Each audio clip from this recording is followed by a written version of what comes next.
Hi, good morning. My name is Rio. I'm an endodontist from Jakarta. How are you guys? I hope that you still love endo like I do. So today, I'm going to share with you another clinical case video of a single visit endodontic and restorative treatment in mandibular versus molar. So what's so special of this case? In this case, we have to challenge the molar with Radix Entomolaris, in which we need to find all the orifices scrupulously and we need to deal with the disinfection strategies meticulously. And in order to maximize my disinfection strategies, I use laser. And obturation was done using ceramic sealer and warm good aperture technique. And the vinyl restoration was done using composite resin. The follow-up was taken after 16 months, and in this session, we can see how the bone has regenerated well, the patient was asymptomatic, the tooth was functional, and the patient was very happy.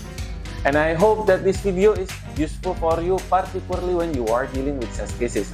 If you have any other question, please just send your question to the comment section below, or just send your question to my Instagram account because I will reply your DM as soon as possible. And see you in my next clinical case video. Stay happy, stay super, stay awesome, and stay with me in this YouTube channel. Assalamualaikum warahmatullahi wabarakatuh. God bless you all. Bye-bye.